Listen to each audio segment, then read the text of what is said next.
Ruth 4, versos 21 e 22. Eu faço a leitura na versão nova, Almeida, atualizada. Ruth 4, versos 21 e 22. Diz-nos assim, esta que é a palavra do Senhor. Salmão gerou Boaz.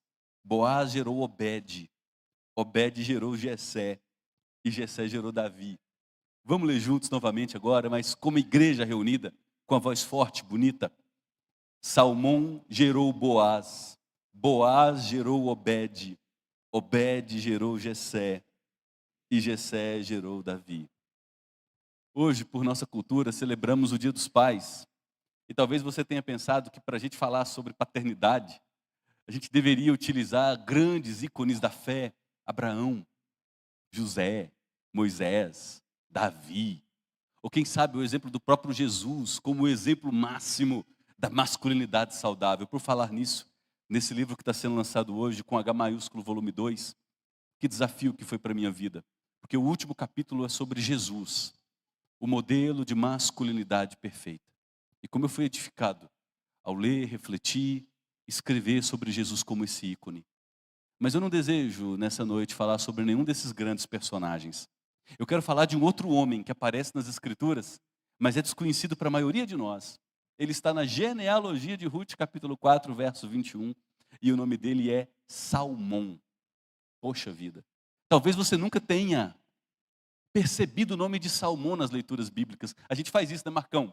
A gente está lendo a Bíblia, quando chega na genealogia, a gente dá aquele cochilo, finge que é crente bom, dá aquela folheada com o dedo ali, passa a genealogia e não leva em consideração a sua importância. Mas se está nas Escrituras, gente, tem importância demais. E Deus, em sua soberania maravilhosa, se agraciou a usar o Espírito Santo para inspirar homens, para colocarem o nome de Salmão. Ainda que Salmão seja um personagem que apareça somente em algumas genealogias na Bíblia, ele nos mostra como um pai pode, pela graça de Deus, influenciar seus filhos e deixar um legado que impacta gerações. Salmão se casou com Raabe. Sabe quem foi Raabe? Uma prostituta. Josué entra na terra prometida, envia 2 espias até a cidade de Jericó, a primeira cidade que seria conquistada pelos israelitas. Os espias chegam a um prostíbulo, a dona do prostíbulo, que vendia também seu corpo, Raabe, os acolhe. O rei de Jericó fica sabendo que os espias israelitas entraram em sua cidade a fim de espiar a terra e iria destruir os habitantes de Jericó. Ele envia seus soldados até a casa de Raabe. Quando os soldados chegam, Raabe diz, não, eles já foram embora. Eles estiveram aqui de fato, mas foram embora. Antes de escurecer, antes dos portões da cidade se fecharem, e eles seguiram por aquele caminho. Se vocês correrem, é possível que vocês os encontrem ainda. E os soldados do rei seguiram pelo caminho indicado por Raabe. Ela então subiu até o terraço, onde havia guardado os 2 espias, e disse, olha, eu guardei a vida de vocês. E eu guardei a vida de vocês porque eu creio que o Deus de vocês, o Deus que criou os céus e a terra, Ele vai entregar a nossa cidade nas mãos de vocês. Jericó, em Josué capítulo 2, Raabe, em Josué capítulo 2, versículo 11, faz uma das profissões de fé mais belas da Escritura. Raabe, em alto e bom som, diz, o seu Deus, o Deus de Israel, é Deus em cima nos céus e Deus sobre a terra. E desde que nós soubemos o que Ele fez por vocês, retirando-os da escravidão no Egito, andando pelo Mar Vermelho a pé enxuto, destruindo as nações que no deserto foram para prejudicá-los, o temor se assenhorou do nosso coração. Eu sei que o Deus de vocês é Deus verdadeiro. Não há outro em cima dos céus, não há outro em cima da terra. Ele é o único Deus verdadeiro. Que confissão de fé linda. Raabe era cananeia, pagã, idólatra, um passado imoral, escolhas terríveis, e Deus a encontrou, Deus a transformou, e ela se arriscou pelo povo de Deus, abrigou os espias. E ela disse, olha, eu quero que vocês, quando vierem destruir a minha cidade, por favor, poupem a mim, poupa papai, poupa mamãe, poupa os meus parentes. Os espias disseram, tudo bem, nós pouparemos você, desde que você obedeça esse acordo. E eles entregaram a ela um fio de escarlate, cor de sangue. Quando a gente entrar para destruir Jericó, você vai pendurar esse fio na janela da sua casa. A casa que tiver se identificado com esse fio escarlate será poupada. E Josué, capítulo 6, nos diz que quando Jericó foi tomada pelos israelitas, caiu sob as trombetas, Josué deu a ordem: vá até a casa que tem o fio de escarlate e salve a mulher que está lá e todos os seus familiares. O texto diz que Raabe foi recolhida, levada para fora do arraial de Israel, porque ela era ainda uma cananeia, não havia passado pelos rituais de purificação, ela não poderia fazer parte integrante da tribo de Israel, do povo de Deus. Ela é colocada fora do arraial, Jericó é destruída, mas Raabe, toda a sua família é preservada. Depois que Raabe passa pelo ritual de purificação, ela é incorporada ao povo de Deus. Ela deixa de ser dentre as nações e passa a ser membro da congregação de Israel. É isso que acontece com a gente em Cristo Jesus. Nós pertencemos a um mundo caído, marcado por delitos e pecados, condenados, mas quando Cristo nos alcança, nos transforma e muda a nossa identidade, nós somos retirados de um mundo vil e incorporados, inseridos à igreja dele, ao corpo de Cristo, à comunidade dos remidos. Que bonito isso, a noiva salva. É isso que acontece com Raabe. Ela é inserida à comunidade de Israel. E é possível que tenha havido um soldado jovem naquele momento. E aquele soldado jovem viu como Deus havia poupado a vida de Raabe. E o coração dele se aproximou de Raabe. O nome dele era Salmão. Salmão era da tribo de Judá. Salmão é descendente de príncipes. Números e Deuteronômio nos diz que o pai de Salmão é um dos príncipes de Judá, homem de importância em Israel, homem de relevância social.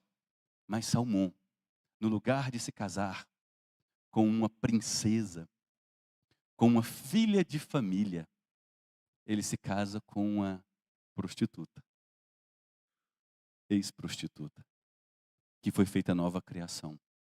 Porque Salmão entende que quando Deus nos alcança em Cristo Jesus, nosso passado perde valor. Aquele que está em Cristo foi feito nova criação. As coisas antigas se passaram e tudo se faz novo. Salmão, ao se casar com Raabe, deixa um legado muito bonito, porque eles têm um filho. Esse filho recebe o nome de Boaz. Boaz vai se casar numa idade adulta. A Bíblia não fala que idade que era, mas a gente pode conjecturar porque era um homem adulto, entre os seus 40 e 50 anos. Boaz, um dia fazendeiro próspero, está cavalgando pelos seus campos na época da colheita, vê uma mulher diferente, uma moabita, inimiga do povo de Israel. Sabe quem eram os moabitas? Gente que nasceu de uma relação sexual de uma filha com o seu pai. Os amonitas e os moabitas nasceram do incesto das filhas de Ló depois que o embriagaram. Moisés, em Deuteronômio capítulo 23, imprecou uma maldição contra Moabe. As próximas 10 gerações de Moabe são amaldiçoados pelo mal que fizeram ao povo de Israel quando eles estavam no deserto e não lhes saiu para dar comida e água. Boaz sabia quem era Ruth, uma moabita em seus campos. No lugar de expulsá-la, Boaz soube que Ruth confessou fé em Deus. Ela veio com sua sogra Noemi de Moabe, retornando para Belém. Ela confessou o Deus de Israel como seu Senhor. E Boaz então se encanta com Ruth, protege Ruth, é bondoso com Ruth, se casa com Ruth. Boaz e Ruth têm um filho, a quem eles dão o nome de Obed. Obed tem outro filho, a quem eles dão o nome de Jessé. Jessé tem outro filho, vários, mas um é importante. Davi. Séculos depois, nasce o filho de Davi, que se assenta no trono para todo sempre, Jesus Cristo, Rei da Glória. Raabe se casa com Salmão, tem um filho chamado Boaz, que se casa com a moabita Ruth, tem um filho chamado Obed, um outro filho chamado Jessé, que por sua vez tem o filho Davi, de onde descende Cristo. A gente aprende muito com Salmão, gente. Salmão influenciou seu filho. Salmão influenciou gerações. E hoje nós veremos com Salmão Como um pai pode impactar os seus filhos e, mais do que isso, abençoar as gerações seguintes. Eu quero refletir com vocês nessa noite sobre o seguinte título: o legado de um pai. Como Deus usa homens comuns para moldar o futuro dos filhos e das gerações seguintes. O legado de um pai.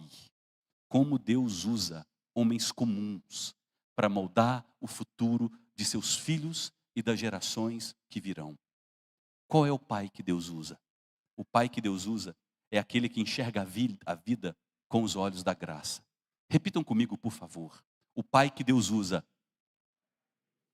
Mais forte. O pai que Deus usa é aquele que enxerga a vida com os olhos da graça. Salmão, como príncipe em Israel, um líder da tribo de Judá, poderia ter se casado com uma mulher, entre aspas, mais adequada aos padrões humanos. A filha de um outro príncipe, um casamento arranjado que aumentaria o poder de influência de sua família. Mas não, Salmão cresceu ouvindo que o Deus de Israel fez um pacto com o seu povo.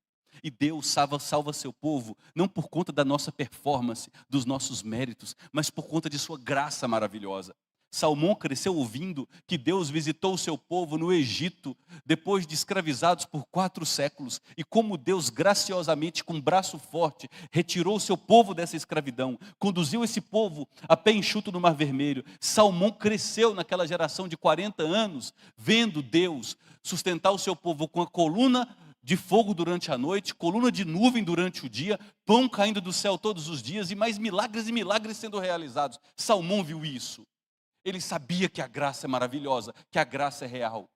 Quando Salmão viu Raabe sendo preservada, levada para fora do arraial, sendo preservada da destruição de Jericó, e depois inserida ao povo de Deus, Salmão soube. Essa mulher foi transformada pelo Deus que realiza em nós muito mais do que pedimos ou pensamos. E Salmão se casa com Raabe. Que coisa bonita, gente. Salmão viu em Raabe algo que nós como homens precisamos ver em todas as pessoas. O potencial da graça de Deus, que pode alcançar e transformar passados medíocres em histórias lindas para a glória de Deus. Todos nós, no dia a dia, precisamos olhar para as pessoas, não como aquilo que elas são, mas como aquilo que elas podem vir a ser, se a graça de Deus as alcançar e as transformar. Nossos filhos aprendem, pais, a olhar para as pessoas, observando como nós olhamos para as pessoas. Se nós tratarmos as pessoas com misericórdia, não tenham dúvidas, nossos filhos tratarão as pessoas com misericórdia. Você já ouviu a história sobre o cumprimento na praça? É uma pequena história. Se você não conhece, por favor, me dê um pouco da sua atenção e permita que eu leia para você. Era uma manhã de sábado. A cidade estava cheia de movimento e um menino caminhava ao lado do pai na praça central. De repente, eles viram do outro lado da rua um homem maltrapilho com o rosto marcado pela vida dura. O menino sabia quem era. Alguém conhecido por seu passado vergonhoso, alguém de quem as pessoas sussurravam histórias cheias de vergonha. Ao perceber o homem se aproximando, o menino olhou para o seu pai, esperando que ele, como todo mundo, fizesse como às vezes a gente faz, né? Virasse o rosto ou fingisse que não viu. Mas para sua surpresa, o pai sorriu, estendeu a mão e disse àquele homem com uma voz firme e calorosa: "Bom dia. Como o senhor está?" O homem, visivelmente constrangido, sorriu de volta, quase sem jeito, e respondeu baixinho: "Estou melhorando, graças a Deus." Eles seguiram andando. O menino não disse nada na hora, mas dentro dele algo mudou. Ele viu que seu pai não enxergava aquele homem apenas pelo que havia feito, mas pelo que ele poderia ser, pela graça de Deus. Anos depois, já adulto, o menino contaria que aquele simples cumprimento lhe ensinou mais sobre misericórdia do que qualquer sermão que já ouvira. Porque naquele dia, ele entendeu que os olhos da graça veem além das manchas do passado e enxergam a obra que Deus pode fazer na vida de quem é alcançado pelo Deus que tudo faz. O pai que Deus usa além de enxergar com os olhos da graça, quebra as barreiras ao obedecer a Deus. Repita comigo: o pai que Deus usa quebra barreiras ao obedecer a Deus. Eu imagino que Salmão tenha precisado pagar um preço alto ao se casar com Raabe. Tenha precisado lidar com muitos preconceitos sociais e culturais. Imagine Nabil e Rose. Vocês criaram Tiago, Alexandre, meninos mimados, bem zelados. Ai, nós temos preconceito, viu, gente? Entra uma prostituta por essas portas. Convertida, de verdade, amando Jesus. Começa a frequentar a nossa igreja.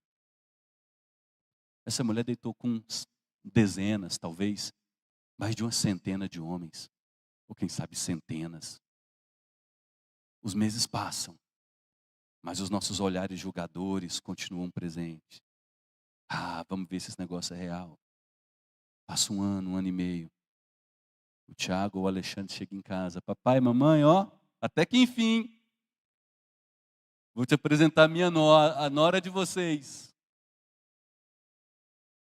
Eles imaginavam que seria, quem sabe, a filha de uma família conservadora da igreja, amigo de longa data, a jovem que eles viram ser adolescente crescer, mas que não dá tantas evidências de conversão assim. Mas afinal de contas, frequentam a igreja, né? Para o espanto dele, chega a ex-prostituta convertida.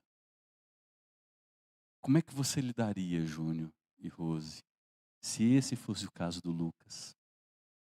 E aí, Rosca e Clésia, se o Kilmer chegasse com a namorada assim? Pense Salmão, príncipe em Israel. Deveria se casar com um casamento arranjado. A filha de outros príncipes, alguém de reputação, de outras tribos. Mas Salmão tem um compromisso com Deus. Ele reconhece a nova identidade que Deus conferiu a Raabe. E ele entende que pela graça de Deus, o valor de uma pessoa não é definido por sua etnia, seu passado, suas falhas morais de outrora, mas por aquilo que Deus fez em sua vida. Se ela foi feita nova criação, de fato, todas as coisas se passaram e agora tudo se fez novo. O histórico dela é apagado depois que ela depositou sua fé integral no Deus que tudo faz. Salmão decidiu obedecer à lógica da graça de Deus e não à pressão do meio. Isso acontece de vez em quando, viu? O filho observar um pai durante um almoço com família reunida. E aquela pessoa que se converte depois de um passado sujo, os familiares conhecem e começam a trazer à tona as imundícias daquele passado. E aquele pai se levanta e diz: eu sei o que ela fez no passado, mas o passado dela para mim não importa, porque o que importa é a novidade de pessoa que ela é em Cristo Jesus. Aquele filho vê os olhares críticos silenciosos em direção ao pai, que ofereceu aquela palavra amorosa e firme de reprimenda. Mas aquele filho aprende naquele dia que quando a graça de Deus transforma pessoas, a graça de Deus muda tudo. E a gente precisa enxergar as pessoas, não pelo passado, não por aquilo que elas são socialmente, mas por aquilo que Deus está fazendo na vida delas. O mesmo vale para o modo como os nossos filhos escolhem seus parceiros. Quem de nós não deseja que os nossos filhos se casem bem? Os pais aqui presentes. Mas você imagina aquela menina de família, e quando eu cheguei a Anápolis, há cerca de 11 anos, eu me assustei, porque Anápolis, embora seja uma cidade que cresceu muito, ainda mantém aquela cabeça de interior. No primeiro ano eu ouvia muito: eu sou da família tal, sobrenome tal. E eu pensava: e daí? Isso não tem importância nenhuma para mim. Os olhos do evangelho isso não significa absolutamente nada, mas há muito apego a esse negócio aqui. E a gente quer que os nossos filhos talvez se casem com gente assim. A família tradicional da igreja. a família daquele sobrenome. A menina que fez o curso que vai garantir uma continuidade boa, de qualidade de vida para os meus filhos. Só que aquela menina não dá evidências de uma conversão verdadeira. Aquela menina não dá evidências de que foi encontrada pelo Evangelho. Por outro lado, entra uma menina humilde, de família simples, mas que ama Jesus com intensidade, com verdade. E o seu filho, de forma correta, escolhe a segunda opção. Ele deixa a segurança humana para escolher com a sabedoria do alto. Ele vai se casar e construir a casa sobre a rocha. Quando pais agem assim, eles ensinam seus filhos que a obediência a Deus está acima de estratégias humanas. Salmão fez isso. Ao se casar com Raabe, fora da lógica humana, ele entendeu que obedecer a Deus deve estar acima da lógica humana. Mas tem mais, gente. O pai que Deus usa, além de enxergar a vida com os olhos da graça, além de quebrar barreiras para obedecer a Deus, procura viver o amor redentor diante do filho. Repita comigo. O pai que Deus usa procura viver o amor redentor diante do seu filho. Vamos esquecer um pouco Salmão agora. Nome esquisito, né? Salmão. Vamos pensar em outro nome também esquisito. Boaz. Fazendeiro rico. O coroa enxutão. Nunca encontrou aquela que mandaria nele, a mulher dele. Boaz cavalgando nas colheitas de seus campos, homem próspero, família próspera. Afinal de contas, seu avô, bisavô eram príncipes, deixou uma herança grande para ele. E Boaz vê Ruth. Quem é? Moabita. Imediatamente deveria acender um farol vermelho. Não, com essa não. Inimiga. Raça imunda. Passado sujo. Só que Boaz é um homem piedoso. Ele cresceu com um pai que se casou com a ex-prostituta. E ele cresceu vendo esse pai amar profundamente sua mãe. E ele aprendeu que quando a graça alcança, a graça transforma completamente. E Boaz fica sabendo do que Ruth fez. Boaz fica sabendo que Ruth fez uma das profissões de fé mais emocionantes, que muitas noivas querem colocar em seu convite de casamento. O teu Deus é o meu Deus. O teu povo é o meu povo. Onde tu fores, irei eu. Onde tu pousares, pousarei eu. Minha sogra Noemi, nem só a morte vai me separar da senhora. Eu não vou voltar para a minha terra de Moabe, cultuando aqueles deuses pagãos, porque eu reconheço que o teu Deus agora é o meu Deus, Ele é o Deus verdadeiro. O teu povo agora é o meu povo, eu creio na aliança desse Deus maravilhoso. Boaz fica sabendo do que Ruth fez. Ruth, no lugar de voltar para sua família, vai para a cidade de Belém, amargando uma possibilidade de futuro marcado pela fome, pelo desamparo, porque não tinha homens naquela família, todo mundo tinha morrido. E Boaz, sabendo da condição de Ruth, do amor que ela tinha por sua sogra, do amor maior que ela tinha pelo Deus de Israel, age de bondade com ela, age de misericórdia com ela, protege a vida dela e no final se casa com ela. Por que isso acontece com Boaz? Qual foi o tipo de influência que Salmão exerceu na vida de Boaz? Eu conjecturo algumas coisas, porque a Bíblia não fala sobre isso. Eu creio que Salmão ensinou para Boaz um modelo paterno de aceitação. Boaz muito provavelmente viu seu pai, cresceu vendo seu pai amar e honrar Raabe, sem se envergonhar do passado dela. Boaz cresceu ouvindo seu pai falar sobre a graça soberana de Deus, que liberta perdidos. Encontra a gente na escravidão existencial, na escravidão física, na escravidão espiritual, na escravidão moral. Transforma essas pessoas e insere-as em sua aliança de amor, adotando-as como suas filhas. Boaz cresceu vendo seu pai viver a realidade de que o valor de uma pessoa não é definido pela sua origem étnica ou pelos seus passados, mas pelo quanto a graça de Deus atuou e transformou a vida dela. Boaz também, creio eu, cresceu num lar marcado pela graça de Deus.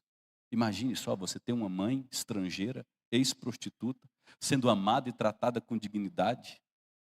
Isso fez Boaz sensível à necessidade dos estrangeiros, dos aflitos, dos vulneráveis. E isso se refletiu em sua atitude com Ruth. Aí você pensa, tudo bem, o que eu tenho a ver com isso hoje aqui, ó, dia 10 de agosto de 2025? Eu e você temos tudo a ver com isso. Porque um filho que vê o pai ajoelhar-se para orar antes de dormir, vai aprender sobre dependência de Deus mais do que qualquer conselho. Uma filha que vê o pai tratar a mãe com carinho, vai aprender muito mais sobre amor do que qualquer livro de romance ou série de dorama. As mulheres, tá? Especialmente a minha. Um filho que vê o pai cumprir a palavra dada, vai aprender mais sobre integridade do que qualquer aula de ética. Uma filha que vê o pai trabalhar com honestidade, vai aprender mais de caráter do que sobre qualquer palestra de sucesso. Um filho que vê o pai ler a Bíblia todos os dias aprenderá mais sobre prioridade espiritual do que qualquer discurso de fé. Uma filha que vê o pai abraçar e dizer eu te amo, vai aprender mais sobre afeto do que qualquer conselho sobre relacionamento. Um filho que vê o pai errar, e a gente erra muito, mas depois de errar, vê o pai dizer, me perdoe. Eu pequei contra Deus, eu pequei contra vocês, eu feri vocês. Um filho que vê um pai agir assim, aprenderá mais sobre humildade do que qualquer história sobre heróis. Um pai assim deixa os heróis da Marvel no chinelo. Uma filha que vê o pai respeitar os mais velhos, respeitando seus pais, vai aprender mais sobre honra do que qualquer regra escrita. Tem tudo a ver com a gente. O pai que Deus usa, enxerga a vida com os olhos da graça. O pai que Deus usa, quebra qualquer barreira cultural, preconceito, para obedecer a Deus. Um pai que Deus usa, procura viver o amor redentor diante dos seus filhos. E por fim, um pai que Deus usa, deseja alcançar gerações para Cristo. Repita comigo, um pai que Deus usa. Um pai que Deus usa, deseja alcançar gerações para Cristo. Salmão, Boaz, Obed, Jessé, Davi e um monte de outros filhos, até chegar em Cristo Jesus. Pequenas decisões de fé que esses homens tomaram, ecoando por séculos. Eu lembro quando criança, em séries, tinha um muro no quintal, e ser criança é maravilhoso, Elô. Vocês estão virando adolescentes, oh meu Deus. Ser criança é maravilhoso, porque tudo que é pequeno parece grande demais. Tinha um quintal na minha casa, e Rosca parecia tão grande. Depois de adulto eu entrei naquele quintal, que decepção, cara, tão pequenininho. E tinha um muro relativamente baixo. Do lado de lá, era o quintal enorme dos meus tios, donos de uma empresa de café. Nós pulávamos esse muro para os primos se reunirem e brincar. Tinha lá uma goiabeira, muita goiaba podre, a gente fazia guerra de goiaba, e eu tomava tanta goiaba podre, porque eu sempre tive medo de altura, meu Deus, eu era muito mole para a altura. E tinha também uma mangueira alta, que dava umas mangas muito doces, era maravilhoso. Nós subíamos nos primeiros galhos ali, colhíamos as mangas, e aquelas mangas doces na época da colheita, que maravilha, gente. Mas lá atrás, alguém teve que plantar aquela mangueira. No primeiro ano, era um galhozinho xoxo, sem graça. Somente os filhos, muitos anos depois, puderam comer um fruto doce. Só os netos viram uma árvore enorme, com uma sombra na qual se abrigar em dias quentes. Assim são as pequenas decisões de fé, gente. Quando a gente toma pequenas decisões de fé, nós estamos plantando a muda dessas mangueiras, crendo que um dia essa árvore crescerá e dará frutos e sombra para abençoar gerações. Quais são as pequenas decisões de fé que um pai precisa tomar todos os dias para deixar um legado poderoso que transforma gerações para Cristo Jesus? Leia a Bíblia com os filhos todos os dias. Leia a Bíblia pelos seus filhos. Orar juntos antes de dormir. Isso é difícil, viu? Você trazer os seus filhos domingo após domingo ao culto para se reunir com a igreja de Jesus.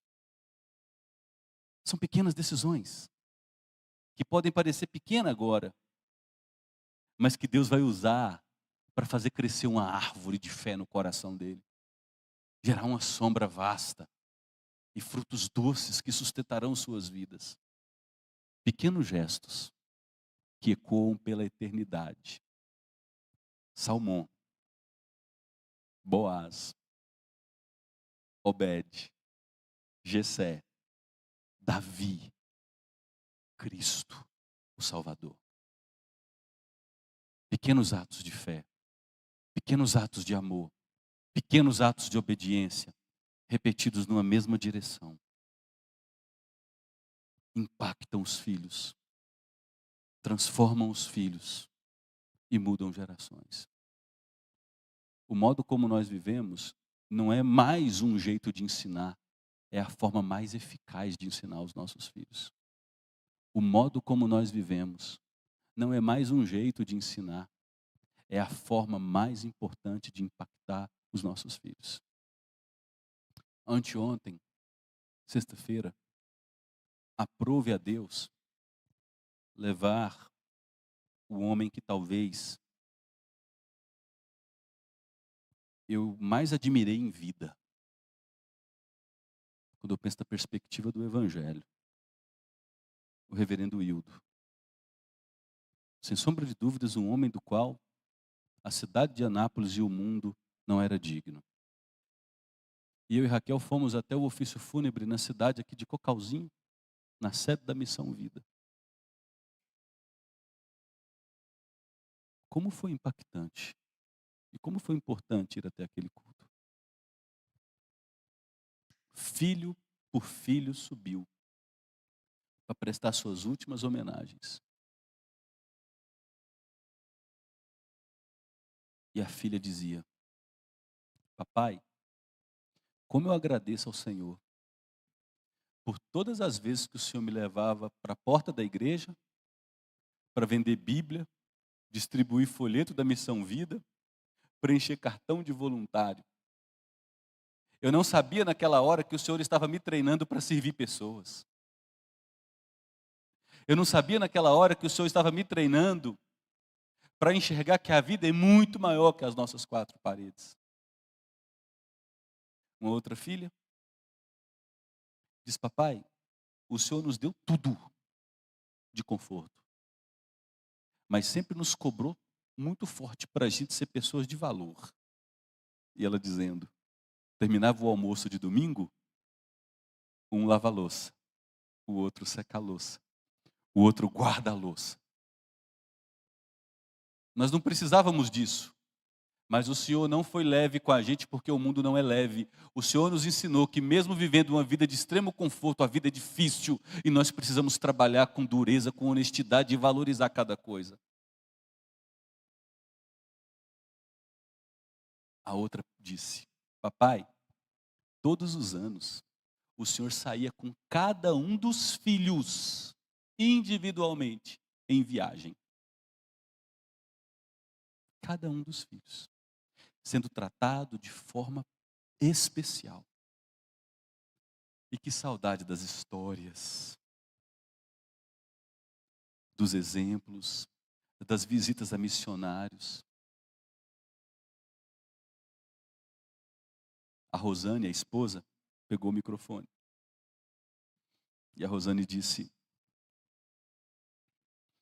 por muitas vezes eu me considerei uma esposa indigna do reverendo Wilton. Meu Deus do céu. Eu vi isso, Richard. Eu me considerei uma esposa indigna do reverendo Wilton. O meu marido não era bonzinho, ele era firme. Ela disse: o meu marido era bom. O meu marido não era bonzinho, era um homem bom, generoso, que amava muito mais o céu que qualquer coisa da terra. Terminou com o Henrique. Temos que orar muito pelo Henrique como igreja. Um jovem de 20 e poucos anos, que pegou toda a responsabilidade da Missão Vida agora em seus ombros. Presente aí em 14 estados, terminando de construir um prédio em Madagascar. Uma estrutura em Madagascar que alimenta 3.000 crianças por dia, com 3 refeições por dia. E mais de 80% das ofertas que a Missão Vida recebe é de contribuições e ofertas de R$ 20 por pessoa. R$ 20 por pessoa. Para mudar a vida de milhares de homens em todo o Brasil e fora do nosso continente. O Henrique tomou o microfone e ele disse: pai, hoje é o dia mais feliz da sua vida, né? Na Bíblia, o reverendo Wilder era tão organizado que há 10 anos ele escreveu todo o ofício fúnebre dele. Quem ia pregar, quem ia cantar, que música que ia cantar, tudo. E ele escreveu até o texto para o dia da morte dele. Hoje é o dia mais feliz da minha vida. E aí o Henrique disse: pai, hoje é o dia mais feliz da sua vida, mas é difícil para nós. E ele falando: se eu soubesse a riqueza de pai que eu tive, e eu demorei para descobrir, eu teria aproveitado mais o Senhor. Mas graças a Deus, Deus abriu os meus olhos para enxergar. Ainda que eu tivesse condições de aproveitar só um pouco. Ele disse: pai, que pena, que dor que eu sinto dos meus filhos não conhecerem o Senhor. Que dor eu sinto dos meus filhos não conhecerem o Senhor. Mas pode ter certeza, os meus filhos conhecerão sobre o Senhor. O homem que o Senhor foi. O Cristo que o Senhor amou. E o que o Senhor fez por amar a Cristo para as pessoas arruinadas desse mundo, os esquecidos e os invisíveis desse mundo. Eles saberão que o Senhor enxergava quem esses homens poderiam ser pela graça de Deus. Como eu lamento meus filhos não poderem conhecer o avô, mas eles conhecerão sobre o Senhor. Sabe o que é isso, gente? O poder do legado. Pequenas decisões, tomadas todos os dias, numa mesma direção, com fé, de que elas impactarão os nossos filhos e transformarão gerações. Homens, a nossa vida é muito mais do que levantar cedo, trabalhar penosamente nesse mundo, dormir tarde, fazer viagem de vez em quando, fazer comprinhas de vez em quando, ir para restaurante de vez em quando. A nossa vida é para deixar um legado duradouro sobre os nossos filhos e sobre as gerações que virão. E que queira Deus, caso os nossos bisnetos não nos conheçam, quero ser mais otimista, os nossos bisnetos não nos conheçam, os nossos netos possam dizer: meu filho não vai conhecer o meu avô, mas conhecerá sobre o vovô. Porque eu tive um pai extraordinário que me falou sobre o pai dele, eu conheci o meu vovô. E os meus filhos conhecerão sobre o Deus do meu avô, sobre o Deus do meu pai.